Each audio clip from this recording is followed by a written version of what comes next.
ఈ లిపు లేకు, సింధియ దొర ఈ ప్రాంతాలు భారతదేశపు ఆధ్వర్యంలో ఉన్నాయి. భారతదేశం సైన్యమే అక్కడ ఉంటది. కానీ అవన్నీ మావేనంటూ క్లెయిమ్ చేస్తూ అప్పట్లో ప్రచండ, ఓలీ శర్మ ఇట్లాంటి వాళ్ళు రచ్చ చేయడం. ఎందుకంటే నేపాల్ ప్రజల ఆకాంక్షల్ని నెరవేర్చలేకపోతున్నారు. అక్కడికి ఇన్వెస్ట్మెంట్లు తేలేకపోతున్నారు. అక్కడికి ఇండస్ట్రీస్ తేలేకపోతున్నారు. ఉద్యోగాలు తేలేకపోతున్నారు. ఉపాధి తేలేకపోతున్నారు. దాంతో భారతదేశంలోని గొర్ఖా సైన్యంలో వాళ్ళు వచ్చి చేరుతుంటారు. ఇక్కడికి వచ్చి పనులు చేస్తుంటారు. ఇక్కడికి వచ్చి ఉద్యోగాలు చేస్తుంటారు.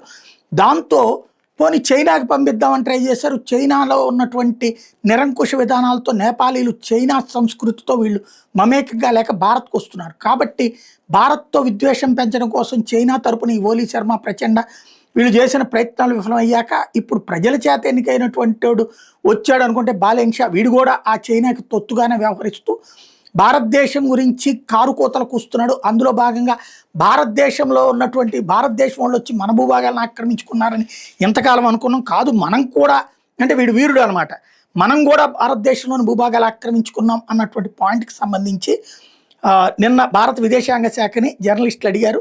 దానికి విదేశాంగ శాఖ క్లారిటీ ఇచ్చింది. 98% బౌండరీలకు సంబంధించి కరెక్ట్గానే ఉన్నాయి నేపాల్కి, భారత్కి.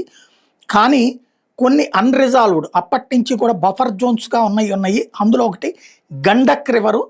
ఆ గండక్ రివర్ ఇదివరకు ఆ రోజుల్లో స్వతంత్రం వచ్చినప్పుడు ఈ నేపాల్ ఏర్పాటు ఆ సందర్భంలో ఉన్నటువంటి తీరు వేరు, ఇప్పుడు తీరు వేరు. ఆ నదీ ప్రాంతం అంతా ఒక రకంగా చూడాలని మనము అయితే మనమేమో అప్పుడు సరిహద్దుల బేసిస్ మీద చూడాలని మనము చెప్తుంటాం. దానివల్ల వచ్చినటువంటి డిస్ప్యూట్ తప్పించి వాళ్ళు వచ్చి ఆక్రమించుకున్నది ఏమీ లేదు. అది నో మ్యాన్స్ ల్యాండ్.